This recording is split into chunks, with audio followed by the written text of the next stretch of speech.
Amen. Vous savez, nous sommes heureux d'être là. Ah, moi le premier, hein. Je suis très heureux d'être là. Parce que je suis là pour louer et adorer mon Dieu. Amen. Bon, je sais que tu n'es pas aussi là seulement pour regarder les gens. Tu es là aussi pour louer et adorer Dieu, n'est-ce pas? Amen. Nous l'invitons. Nous l'avons invité quand nous avons commencé à prier. Et maintenant, nous allons nous lever pour lui.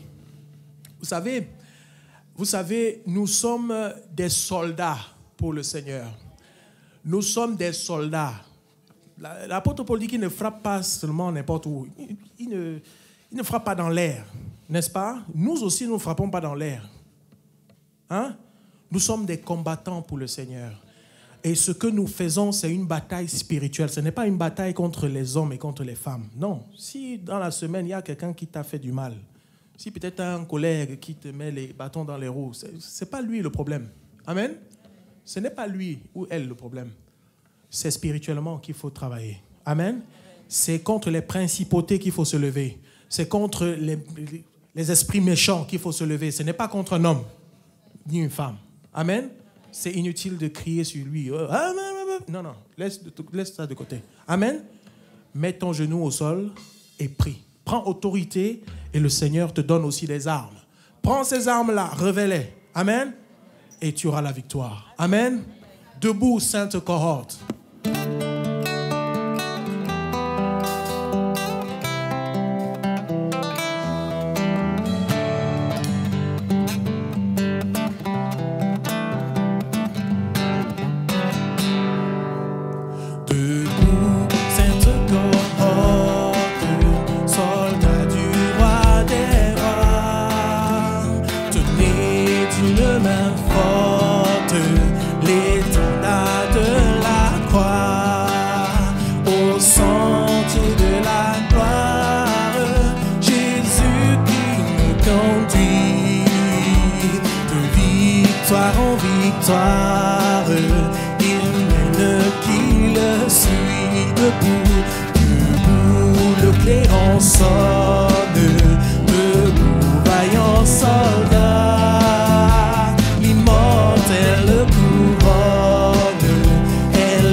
le trône après la croix.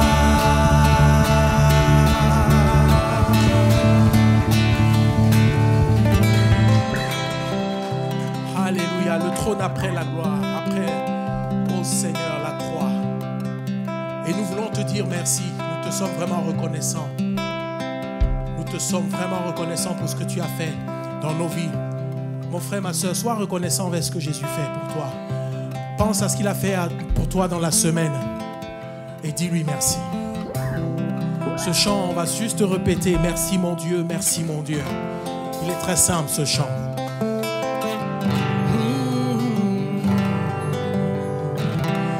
Nous te disons merci Seigneur, merci mon Dieu. Nous te disons merci Seigneur, merci mon Dieu. Nous te disons merci Seigneur, merci mon Dieu.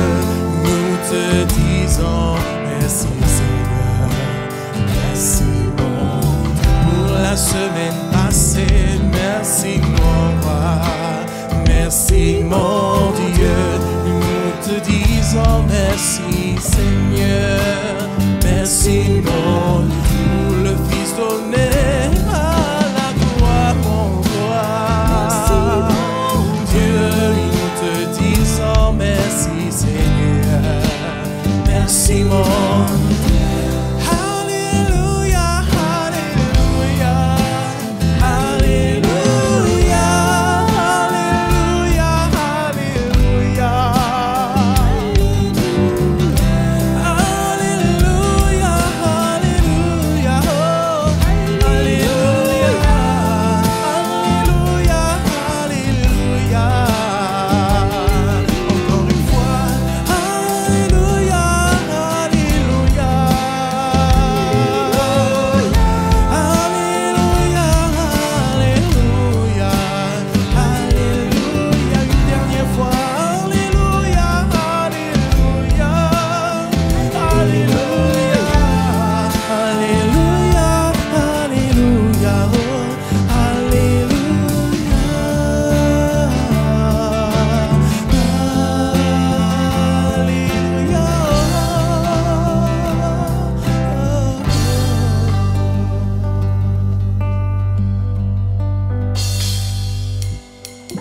Père, je t'adore,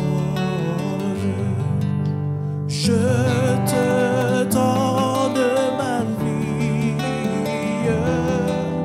je t'aime tant.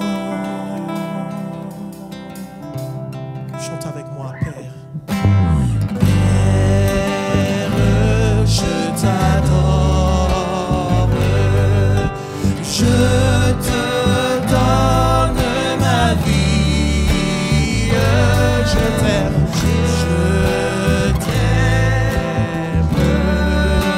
tant. Jésus-Christ, Jésus-Christ, je t'adore, je te donne ma vie, je t'aime tant. Jésus-Christ, Jésus-Christ, je t'adore, je te donne mon cœur, je te donne ma vie, mon Seigneur, je t'aime tant.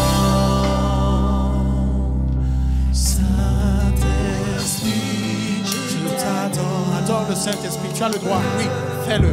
Je te donne ma vie.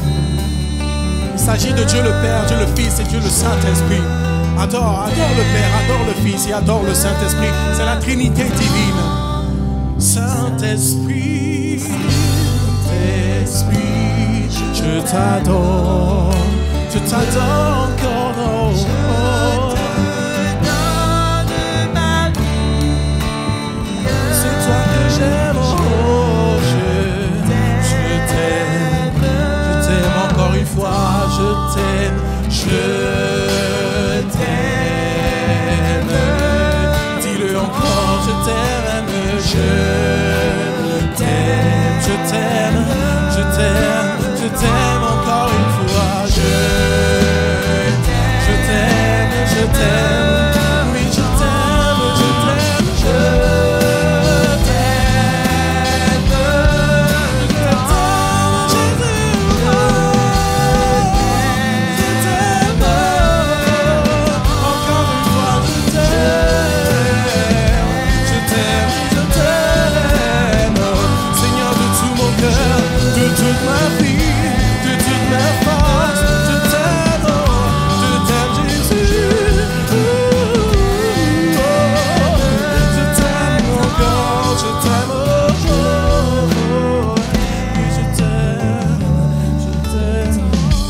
Jésus, tu l'aimes. Je t'aime, Seigneur. Je t'aime, Seigneur. Je t'aime. Je t'aime, Seigneur. Mon amour pour toi est au-dessus de celui que j'ai pour mes fils et mes filles. Mon amour pour toi est au-dessus de ce que j'ai même pour mon épouse et pour mon conjoint. Mon amour, Seigneur, pour toi est au-dessus de ce que j'ai pour mes frères et mes sœurs. Il faut d'abord que je t'aime pour aimer aussi les autres. C'est d'abord le vertical avant l'horizontal. Mais il faut aussi l'horizontal. C'est pour ça que je te dis, Seigneur, je t'aime. Oh Seigneur, je t'aime. Déclare à Jésus que tu l'aimes. Ne ferme pas ta bouche, mon frère, ma soeur. Ouvre ta bouche et dis à Jésus que tu l'aimes. Je t'aime, oh, oh, oh. Je t'aime. Contemple ton roi.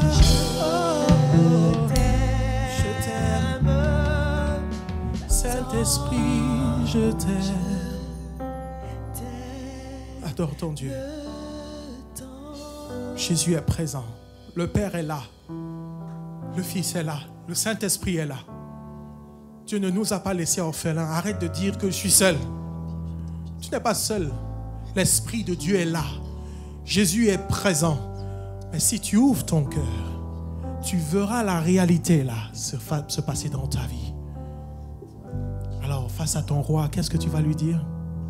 Tu vas seulement te plaindre? Tu vas seulement dire, je manque de ça, je manque de ça. Oh, j'en ai assez, je vis ça, je vis ça. Arrête-toi un peu là et regarde ton Dieu. Apprends à lui dire merci. Apprends à lui dire, Jésus, vraiment je t'aime. C'est vrai, tu m'as aimé le premier. Je ne peux même pas le dire, je ne peux pas l'exprimer avec mes mots. Mes mots sont stériles. Est-ce que tu sens que tes mots sont assez fertiles? C'est stérile, mon frère.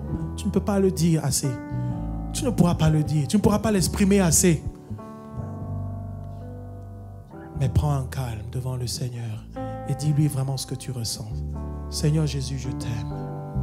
Père, je t'aime. Tu m'as aimé le premier. Tu m'as envoyé ton Fils. Tu as permis qu'il vienne mourir à la croix pour moi. Dis à ton Dieu. Allons-y, prions le Seigneur ensemble.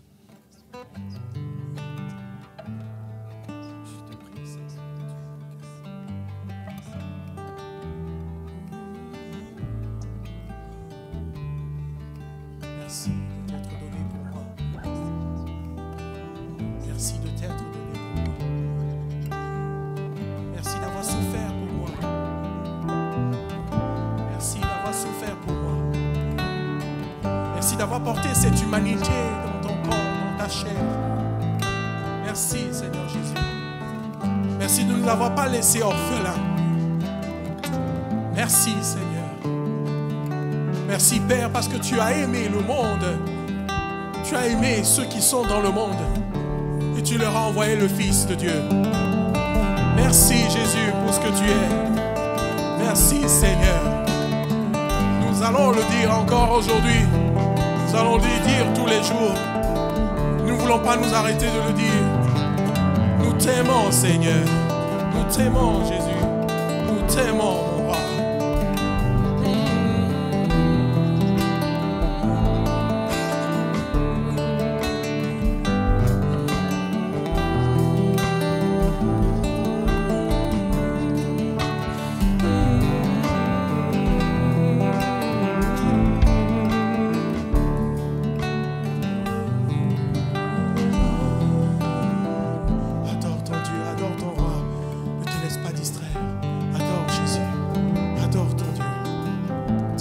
tu ressens. Oui, dis-lui ce que tu ressens. Tu as le droit de dire ce qui se passe dans ta vie. Tu as le droit de lui dire ce qui se passe dans ton cœur. Si ça va ou ça ne va pas, dis-le lui. Mais tu as aussi le droit de lui dire que tu l'aimes. Ce n'est pas un tabou, ce n'est pas un péché. C'est juste une vérité. Est-ce que tu aimes ton Dieu?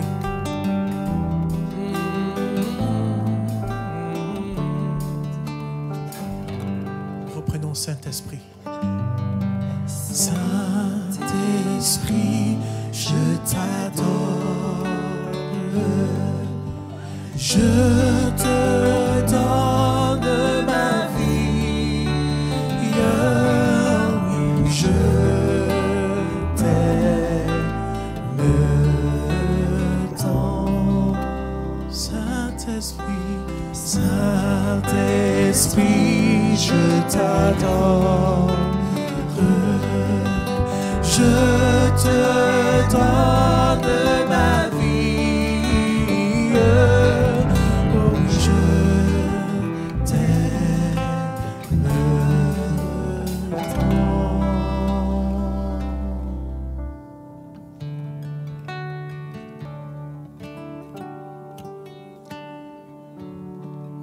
Voulons donner notre cœur à Jésus avant de prendre le pain et le vin. Regardons à notre cœur. Est-ce qu'il appartient au Seigneur? Est-ce qu'il appartient vraiment au Seigneur? Il ne s'agit pas seulement d'avoir fait une prière, mais est-ce que chaque jour, notre cœur est donné à Jésus? Est-ce que cela lui appartient? Chantons ensemble. Je te donne mon cœur. Il ne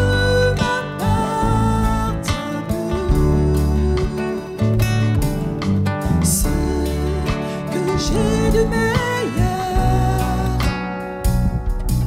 tout est pour toi, Jésus.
tout à toi.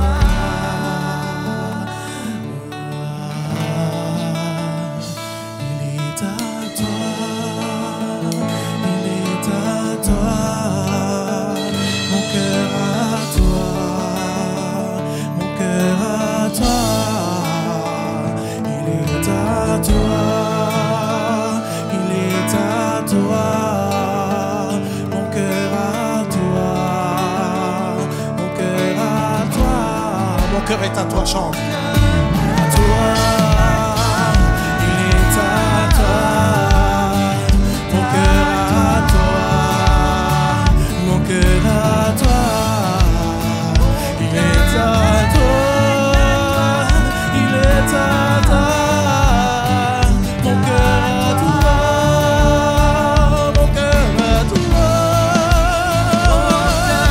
est à toi, tout à toi, mon cœur à toi,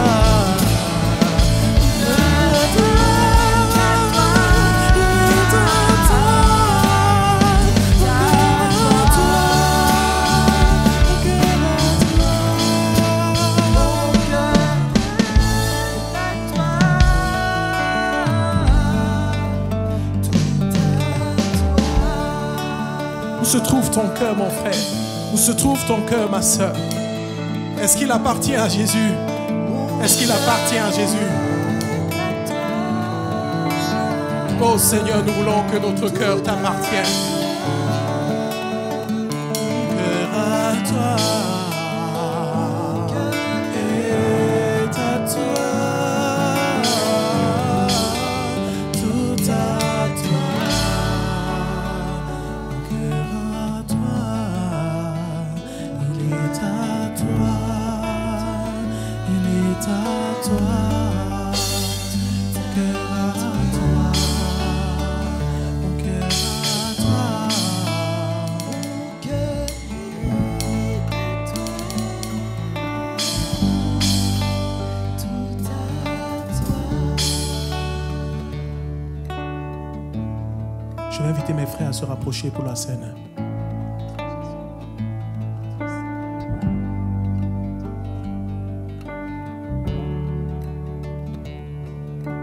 Vous savez, Jéricho n'a pas été détruit avec les armes. Les murs de Jéricho n'ont pas été détruits avec des mortiers ou quoi que ce soit. Les murs de Jéricho sont tombés avec la louange, l'adoration sous la parole, sur la parole de l'Éternel. Parce que l'Éternel avait dit, faites le tour. 6 jours. Continuez de faire les tours. Mais le 7e jour, faites 7 fois le tour. Et après, poussez des cris de joie. Adorez, chantez, criez. Et c'est Dieu qui a fait tomber les murs. Ce n'est pas un homme qui l'a fait, mais c'est Dieu qui l'a fait.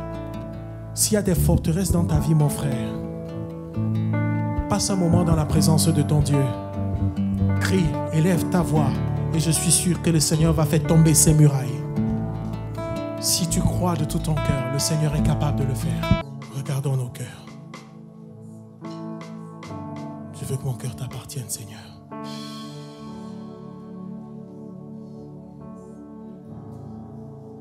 Mon cœur est à toi, tout à toi. Oh, mon cœur est à toi, tout à toi. Oh, mon cœur est à toi, tout à toi. Prends mon âme, prends mon âme, prends mon cœur, je te donne tout. Relâche, vraiment pour de vrai, relâche. Prends ma vie, me voici, je te donne tout.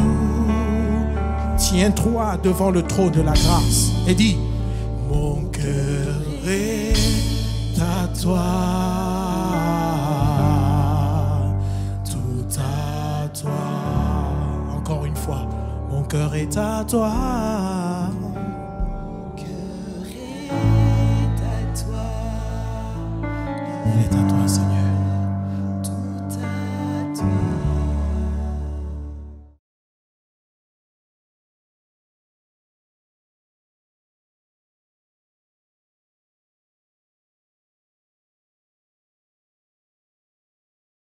Bonjour frères et sœurs et chers amis. Nous sommes heureux de nous retrouver ce matin pour louer le Seigneur, l'honorer. En effet, tout ce que nous pouvons faire pour Dieu, c'est lui qui le fait en nous. Ce que nous pouvons faire par nous-mêmes, c'est le glorifier. Donc, notre méditation aura pour titre « Le Seigneur a besoin de toi ». Nous nous reportons dans l'évangile de Matthieu, chapitre 21, et au verset 1er, et nous lirons jusqu'au verset 10. Lorsqu'ils approchèrent de Jérusalem et qu'ils furent arrivés à Bethphagée, vers la montagne des Oliviers, Jésus envoya 2 disciples en leur disant « Allez au village qui est devant vous. Vous trouverez aussitôt une ânesse attachée et un ânon avec elle. Détachez-les et amenez-les-moi. Si quelqu'un vous dit quelque chose, vous répondrez « Le Seigneur en a besoin ». Et à l'instant, il les laissera aller. Or, ceci arriva afin que s'accomplisse ce qui avait été annoncé par le prophète. « Dites à la fille de Sion, voici, ton roi vient à toi. Plein de douceur, monté sur un âne, sur un ânon, le petit d'une ânesse. » Les disciples allèrent et firent ce que Jésus leur avait ordonné. Ils amenèrent l'ânesse et l'ânon, mirent sur eux leurs vêtements et firent asseoir le Seigneur dessus. La plupart des gens de la foule étendirent leurs vêtements sur le chemin, d'autres coupèrent des branches d'arbres et en jonchèrent la route. Ceux qui précédaient et ceux qui suivaient Jésus criaient « Hosanna au fils de David ». Littéralement, c'est « Hoshranna », c'est-à-dire « sauve de grâce ». « Béni soit celui qui vient au nom du Seigneur ». « Hosanna dans les lieux très hauts ». Lorsqu'il entra dans Jérusalem, toute la ville fut émue et l'on disait « Qui est celui-ci » Et la foule répondait « C'est Jésus, le prophète de Nazareth en Galilée ». Jésus avait besoin de moyens de transport.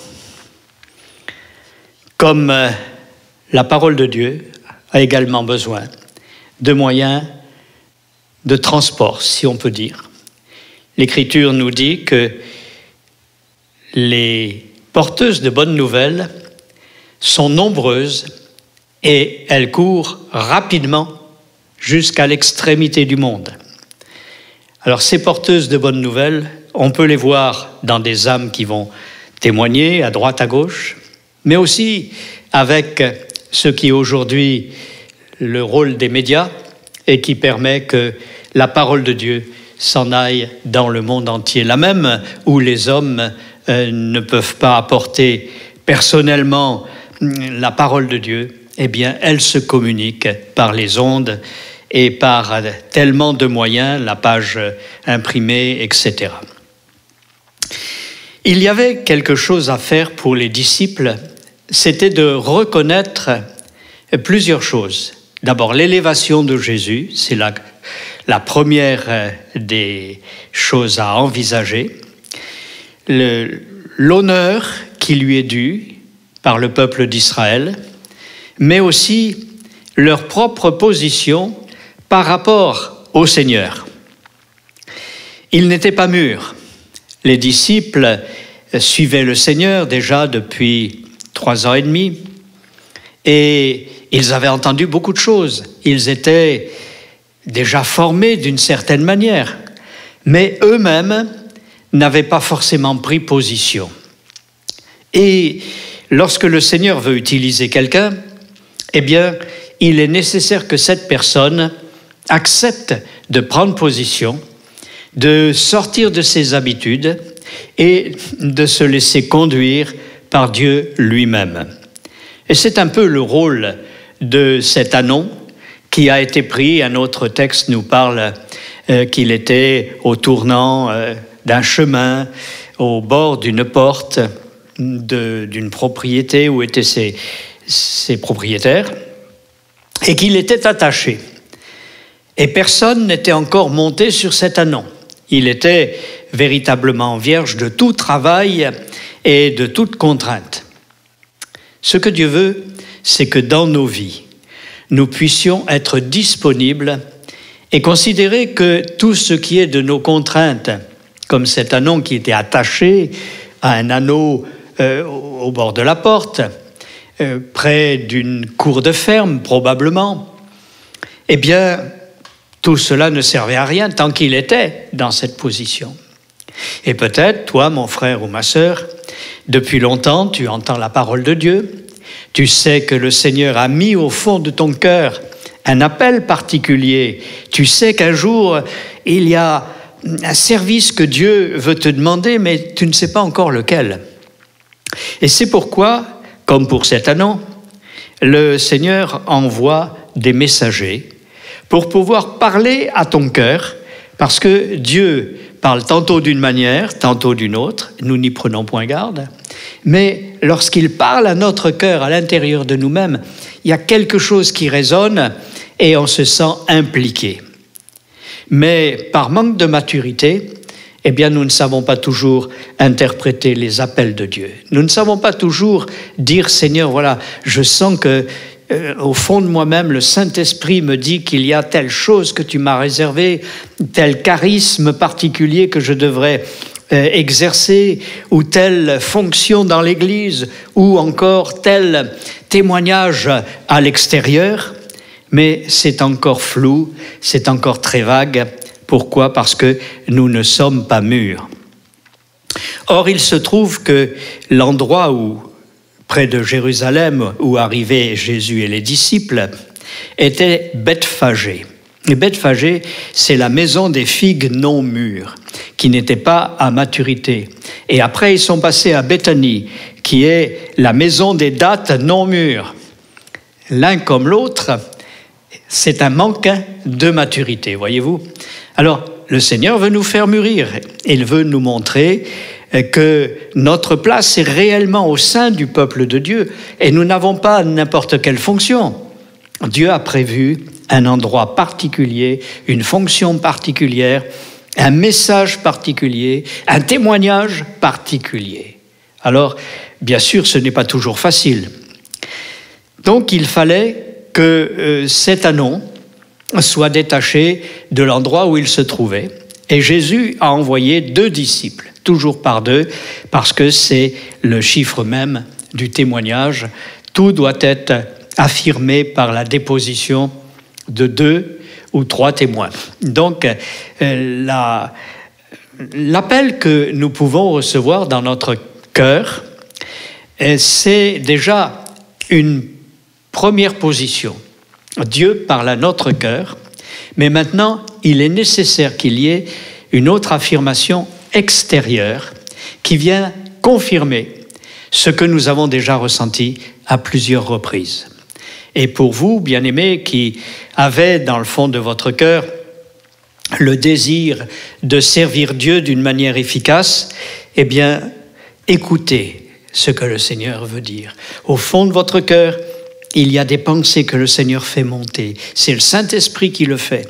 Et il veut vous conduire d'une manière précise. Mais maintenant, vous entendrez peut-être des charismes extérieurs.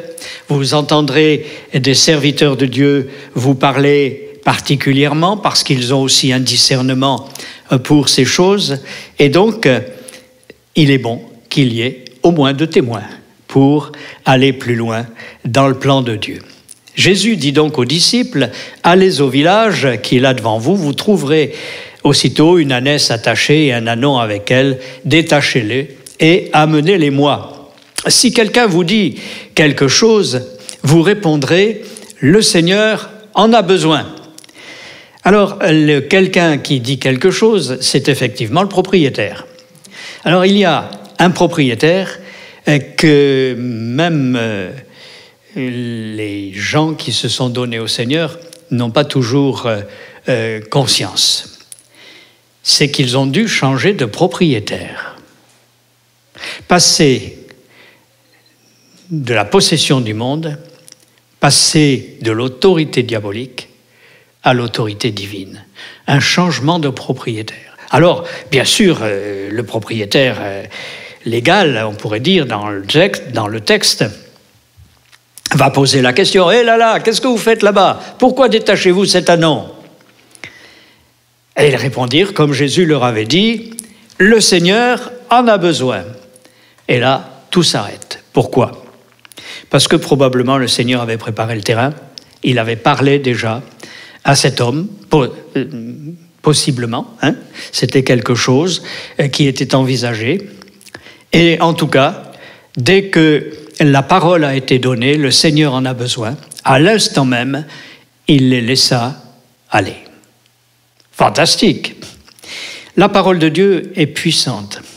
L'autorité de Dieu sur notre cœur, sur ceux qui nous entourent, sur nos fonctions dans le monde, etc., l'autorité de Dieu est supérieure à tout ce que les hommes peuvent dire. C'est pourquoi ne vous laissez pas, arrêter dans l'appel que vous avez reçu. L'appel de Dieu est quelque chose d'extraordinaire. Et nous avons tous un appel. Alors il y en a qui ont dit, mais j'ai rien entendu. As-tu suffisamment mis ton cœur à la disposition du Seigneur? Est-ce que vraiment tu as écouté, parce que Dieu parle tantôt d'une manière, tantôt d'une autre, les diverses circonstances que le Seigneur a voulu dans ta vie et qui te font dire, oula, mais vraiment, c'est vrai que, Seigneur, tu m'as préparé quelque chose, mais quoi et comment?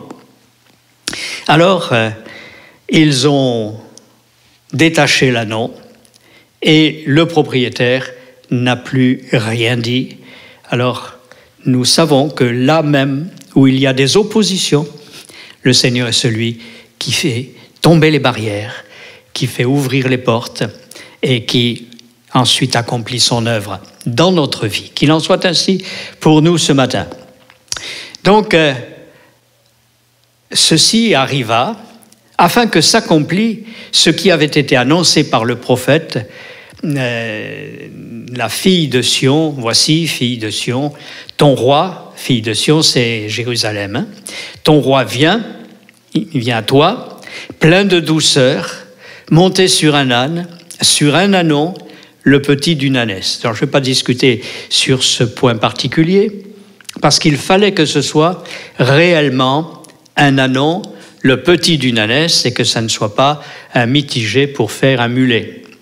Et donc, c'était vraiment un petit d'ânesse qui a été engendré par un âne.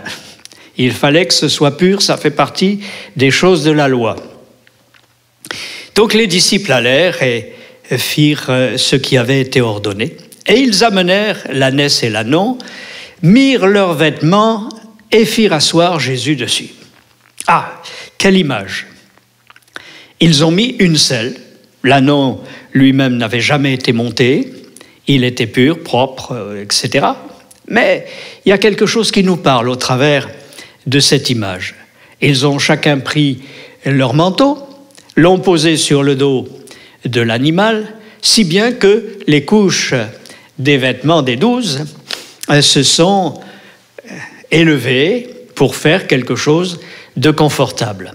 Mais si on regarde cette selle improvisée, on se rend compte que chaque manteau avait sa couleur particulière, et même peut-être sa texture particulière. Je vais vous dire quelque chose, c'est que le témoignage de Dieu ne s'apporte pas d'une manière égale par tous. Nous sommes complémentaires les uns des autres, et nous sommes chacun avec son tempérament, sa force, son intellect, son témoignage particulier. Et tout cela, eh bien, vient de Dieu.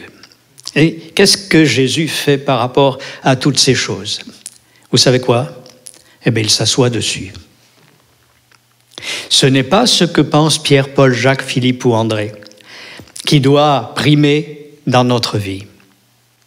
Ce ne sont pas les habitudes venues de tel groupe religieux, de tel autre, de tel autre. On peut dire que la chrétienté est un patchwork.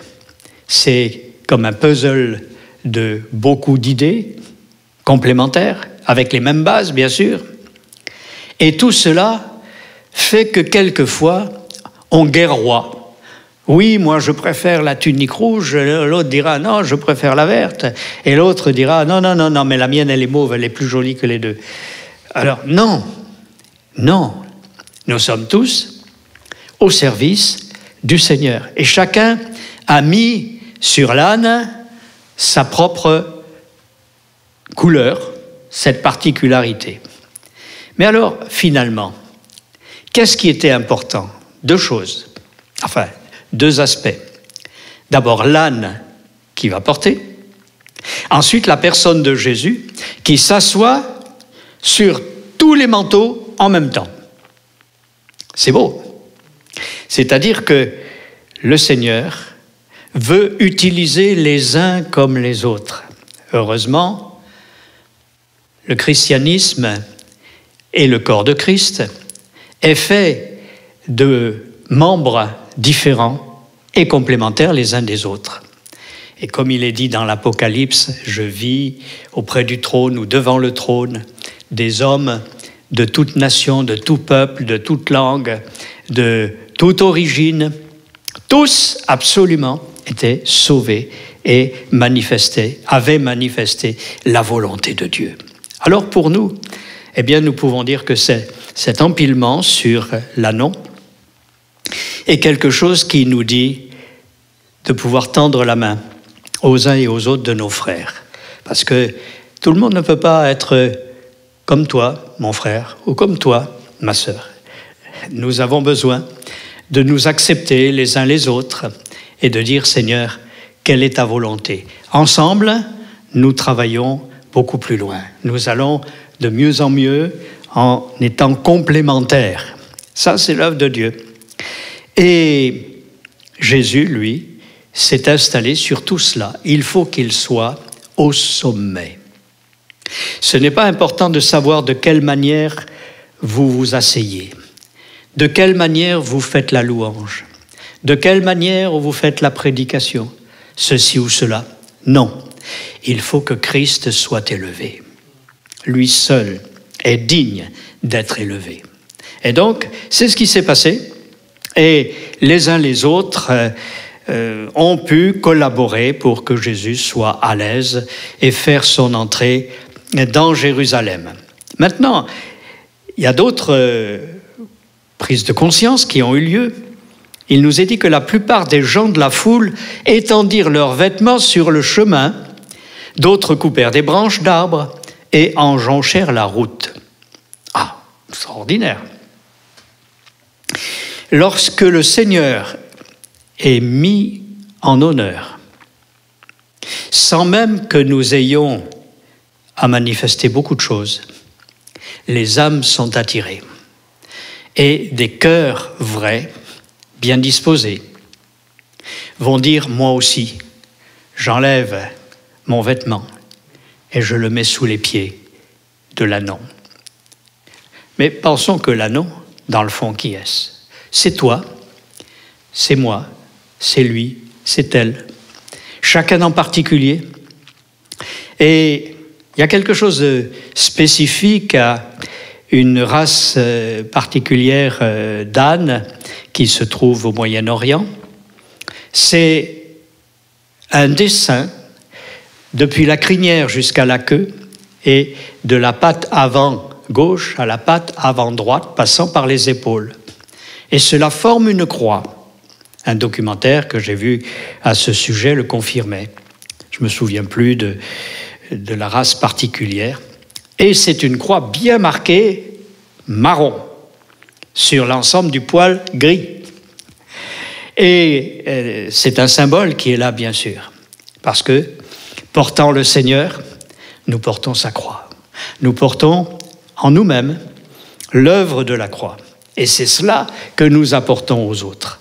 Il faut que la croix, l'œuvre de Jésus, le tout accompli, soit mise en évidence. Et Paul pourra dire « Je ne suis pas venu avec les discours persuasifs de la sagesse, afin que la croix de Christ, c'est-à-dire son œuvre efficace, ne soit pas rendue vaine. » Eh bien, pour nous, c'est pareil. Notre témoignage, pour honorer le Seigneur et le faire rentrer en gloire dans la vie des gens, eh bien, ça passe par la croix.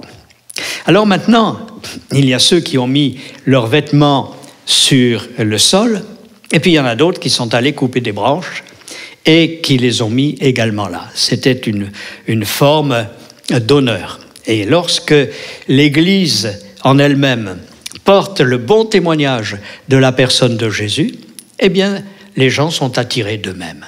On n'a pas à leur courir après ou à faire toutes sortes de manigances ou actions humaines que l'on pourrait faire. C'est utile, bien sûr, ce sont des instruments pour amener aussi la gloire de Dieu, mais le travail principal, c'est le Saint-Esprit qui va attirer les cœurs. Et Jésus dit, « Nul ne peut venir à moi si mon Père ne l'attire. » Donc, il est nécessaire que ce soit le Père qui, agissant par le Saint-Esprit au milieu des hommes sur la terre, puisse attirer les cœurs.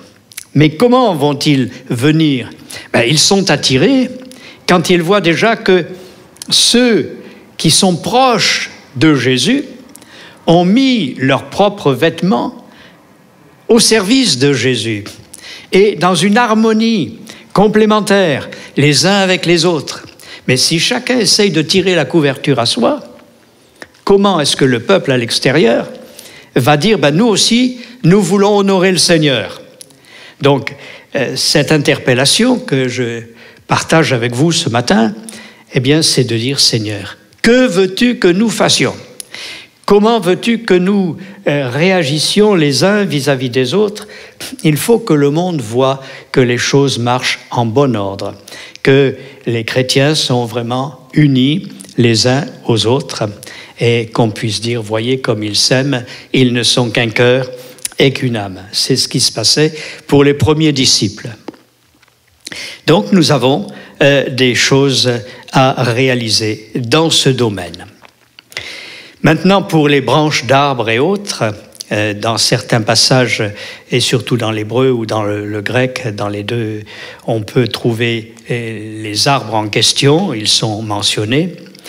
Ce sont des arbres symboliques qui montrent l'abondance, qui montrent l'honneur. La palme, par exemple, c'est un signe d'honneur et de gloire, etc. Et puis d'autres arbres fruitiers, le citronnier et autres, on prend les branches pour des moments de fête ou d'honneur particuliers.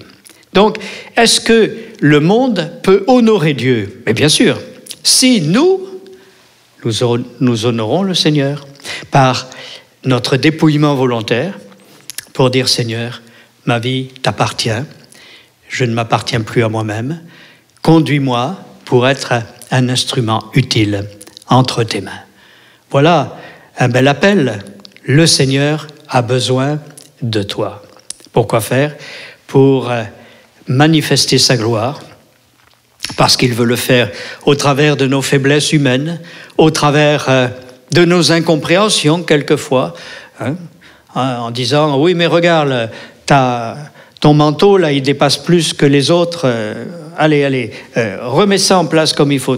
Tu ressors trop, là, au milieu. » Ça ne se dit pas ? Et si, quelquefois. On a tendance à vouloir dire doucement, doucement. Harmonisons ce que nous avons à faire ensemble, et tout cela uniquement pour la gloire et l'élévation du Seigneur. C'est pourquoi nous sommes dans un culte afin de pouvoir honorer le Seigneur. Et chacun met à la disposition des autres le don qu'il a reçu, que ce soit les chanteurs, que ce soit les musiciens, que ce soit toute intervention pour le bon ordre dans un culte, comme dit l'Écriture, que tout se fasse avec bienséance et ordre. Et tout cela vient de Dieu par le Saint-Esprit. Et je redirai donc, le Seigneur a besoin de toi, mon frère. Le Seigneur a besoin de toi, ma sœur. Est-ce que tu veux être cet anon qui porte la croix du Christ, façon de parler, dans ta nature, dans ton être intérieur profond? J'ai été crucifié avec Christ, c'est lui qui vit en moi maintenant, et je veux glorifier mon Seigneur, l'élever pour que sa volonté s'accomplisse dans l'Église, mais aussi à l'extérieur, que d'autres soient attirés. On va demander au Seigneur de nous conduire dans cette consécration que son Esprit nous demande. Père Céleste, nous ne sommes que peu de choses et nous avons été récupérés, esclaves, attachés. Au tournant du chemin, tu nous as interpellés. Tes disciples sont venus pour nous apporter la bonne nouvelle. Tes disciples sont venus pour nous amener vers toi. Et là, les uns les autres ont pu exercer leur amour pour toi en se dépouillant de leurs propres vêtements pour en faire comme une selle d'honneur pour ta personne, mettant les uns au service des autres et ensemble les diverses qualités qu'ils pouvaient avoir de ta part. Cela attire la foule, cela honore le Seigneur. Et Seigneur, nous te prions que dans cette Église, ou comme dans d'autres, tu te manifestes pour que des cœurs soient réellement interpellés, motivés à s'engager pour ton service, pour cette marche selon l'Esprit et par les directives que tu vas pouvoir nous donner. À toi la gloire, Père, dans le nom de Jésus. Amen.